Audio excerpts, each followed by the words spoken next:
If you are considering making the move to Utah, it's worth noting that there are several things that you're going to have to consider that make Utah unique, special, and sometimes a little quirky. You're going to want to know exactly what to expect. And most of all, you're going to want to know the top 10 things that you'll need to know. And if you can't handle these 10 things, you probably might not find Utah to be the best place for you. And if you stay till the end, the last thing I'm sharing is probably the most important, especially if you're moving from places like California, New Jersey, New York, and perhaps even other states as well, because Utah is different and it's special for a reason, and I'll share that at the very end.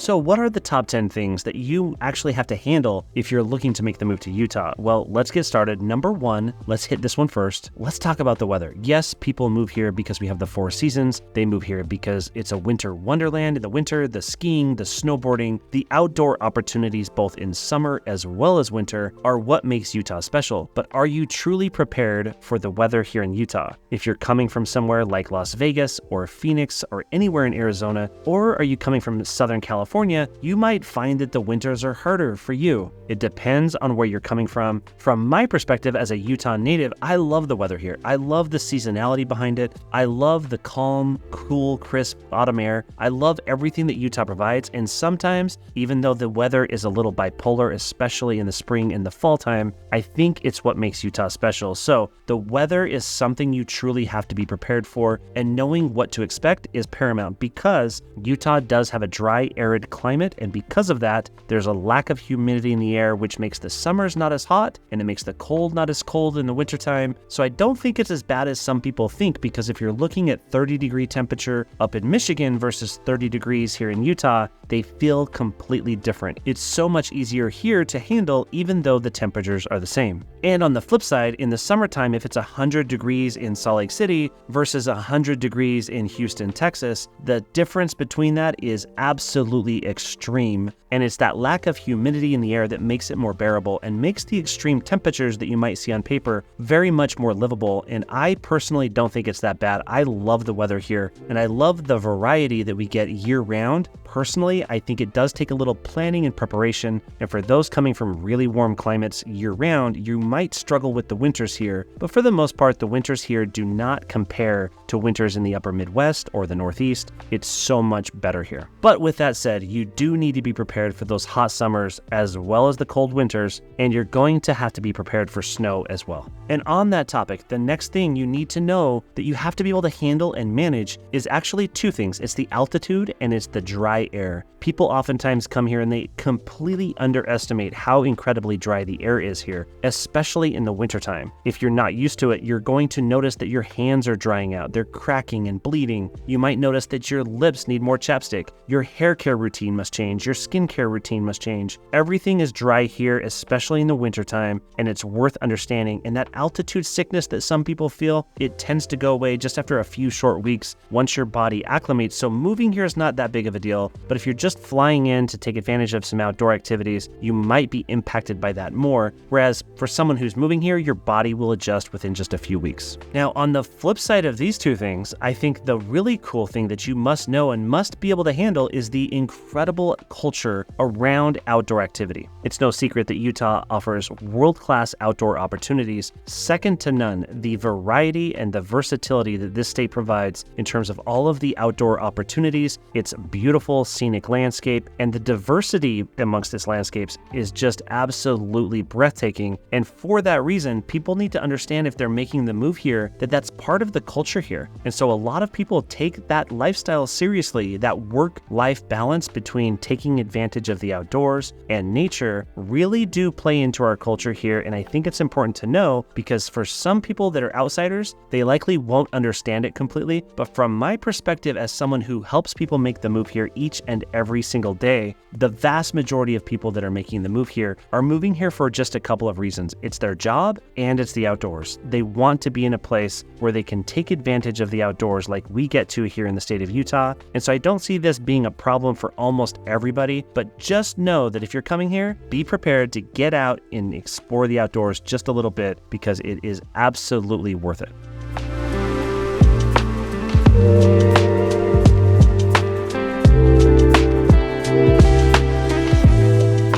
right, next up, if you can't handle this, you probably shouldn't move to Utah, and that is the religious influence here in the state of Utah. Utah was settled for a very different reason than every other state in this country. The first Mormon pioneers that came here and settled the state of Utah came here seeking religious freedom from persecution, and they came here and started a new territory, and later it became a state known as the state of Utah, and because of that, it is deeply ingrained in the culture as well as the values that we treasure here in the state of Utah. So if you're looking to move to Utah, does it mean you have to participate in any religion, especially the Church of Jesus Christ of Latter-day Saints? Absolutely not. In fact, the members of that faith are now a minority here in the state of Utah, which has never been the case, but with the growth that Utah has experienced, that is now true. But those values are deeply ingrained in our communities, in our way of life, and in our society here. And if it's something that you might find a little odd, it might not be the place for you, but just know that the vast majority of people that move here, regardless of whether or not you are religious or whether you practice any faith, it doesn't matter. It's a beautiful place, and people here are very welcoming and kind to people that are coming from out of state, so long as they're not trying to change what Utah is and what Utah truly is known for. And as an outsider, just be prepared that that religious influence does impact everybody who lives here to some degree. And you might notice that driving around on a Sunday afternoon and evening, everything's closed. That's pretty normal here in the state of Utah, and it definitely isn't in most places. If you value that, if you like that, if you appreciate that, it's not going to be a problem for you. But if it's something that's of a concern, you might want to know that before you make the move yourself. All right, next up, if you can't handle Utah's housing market, you probably shouldn't move here. It's no surprise Utah has shot up in terms of housing costs because of the popularity that has driven so many people to make the move here to the country's fastest growing state since the year 2010. So with that growth has come higher real estate costs. These higher real estate costs are a symptom that's spreading throughout the entire Intermountain West, as the Intermountain West, as well as the Sun Belt through Florida, Texas, etc., are the fastest growing places in the nation. And what does that mean for housing? It means housing is more expensive here. It means that the incomes, although they have risen substantially, have not kept up with the rising costs of real estate. Now, hopefully in Utah's near future, policy changes and other regulations that are helping developers and builders build the amount of homes that we truly need here to create that equilibrium in the marketplace in terms of supply versus demand. Hopefully that takes hold and can really keep these prices at bay for our future generations to come. And along with the housing costs, I want to talk about the next thing, and that is traffic and overall population growth. Now, when you live in a place that's growing so incredibly fast, you're going to experience growing pains. For example, right now in the state of Utah, as someone who drives over 35,000 miles per year as a real estate broker and agent, I get to drive through every city, every valley, every metropolitan area, as well as the Wasatch Back and everywhere in the state of Utah. So I've experienced traffic at its worst in every single place. And I think that the biggest growing pains that we're experiencing right now are happening in the northern end of Utah County, in between Lehigh and Saratoga Springs. Now, with all of this growth has come a very wide variety of options in terms of infrastructure development, and it's happening right now in the northern end of Utah County as new freeways are being built that extend from Salt Lake County into Saratoga Springs and down through into Eagle Mountain, connecting through Lehigh over to I-15. It's drastically going to change this area. So just in a few short years, it's going to be a really great place in terms of infrastructure and transportation, but right now it can be terrible, especially right at rush hour going home. But there are other areas in the state as well that have experienced bottlenecks in terms of traffic and congestion because of our growth, but we're noticing as well that the state of Utah, the Department of Transportation, is making it a priority to expand those highways and those systems to move people as needed. The other place that used to be the worst place in the state was just north of Salt Lake City, going through Davis County, and with recent developments in the Legacy Parkway, as well as the West Davis Corridor, the new freeway being built on the west side of Davis County and up into Weber County, it has drastically changed the traffic and the congestion that's happened in that area, and it's honestly no longer an issue. So Utah is evolving, it's growing, and with that comes growing pains. If you can't handle that, you're going to want to live somewhere else, but it's oftentimes said that there are only 2 seasons in Utah rather than before, there's ski season and there's construction season. And Utah is seemingly always under construction because of the rapid growth that we're experiencing here. All right, next up, you've got to understand the cost of living. If you don't understand the cost of living here in the state of Utah, you might be disappointed. Utah is not the cheapest state to live in, nor is it the most expensive. It's actually closer to the middle of the pack, but when you factor in real estate, which is significantly higher than many other states, it offsets that cost of living to the point where you might want to understand the cost of living before you make the move here to make sure that it's going to line up with your goals and your income and make sure that it's going to work for you. And while in years past, Utah was incredibly affordable, Utah is now a very popular place to live, and therefore it's attracting so many people that are making the move here. And although we have many parts of our daily life that are less expensive that contribute to our overall cost of living, housing has driven up, and because of that, our overall cost of living sits at about the 22nd most expensive state in the country. But when you factor in people's median incomes versus the median priced home, it is one of the 5 most expensive places to buy a home if you make the median income. So are incomes rising? Yes. Are they rising at the rate that real estate has? Not even close. And hopefully in the coming years, that problem starts to dissipate and we can really find a little better equilibrium in terms of wages and the average home price. All right, next up, the next thing that you must be able to handle if you're making the move to Utah is our funny alcohol laws. Utah has some of the strictest laws in the country with respect to alcohol. We also have a lower blood alcohol content for driving purposes in terms of laws and regulation around DUIs. So if alcohol is really important to you,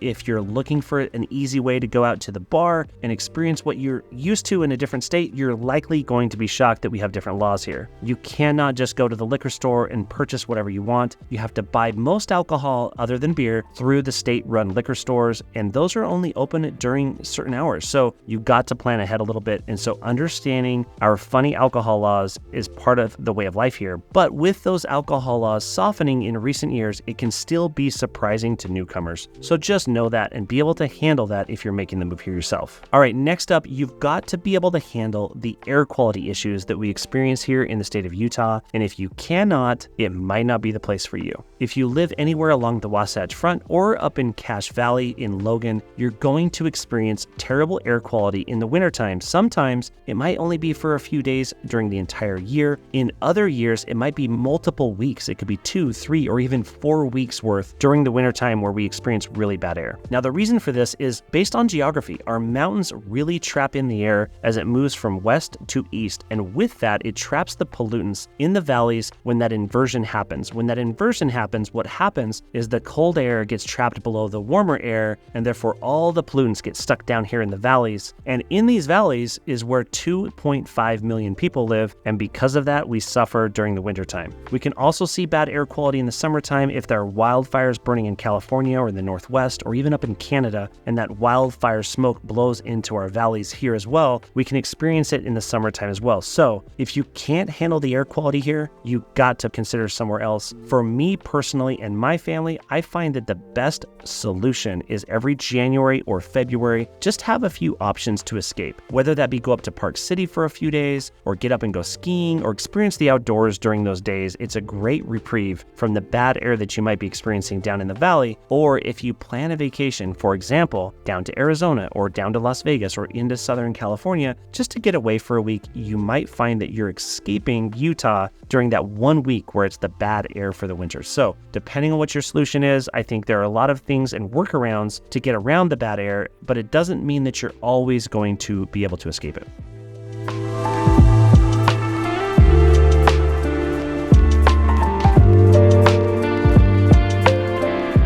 All right, the last thing that I want to share that you have to be able to handle if you're making the move to Utah has to do with politics, and it is conservative politics. If you don't like it, you might not find that Utah is the right place for you. Now, my name is Scott. I'm a real estate broker and agent, and I help people make the move to Utah all the time, each and every single day. And the vast majority of the people reaching out to me are moving to Utah because of what Utah is and what it provides. Now, that's not to say that everybody can't find a home here. Absolutely absolutely you can. If you live in Salt Lake City in the downtown area, you're going to find a much more left-leaning area and space and people, whereas in most of the suburbs and most of the other cities, you'll find a more conservative approach. Regardless, Utah is special because of what it is, and for people that are locals here or homegrown Utahns, we just don't want to see our state ruined. We don't want to see our state changed. And so if you're choosing to move here, let's keep Utah the same. Let's keep what makes Utah special.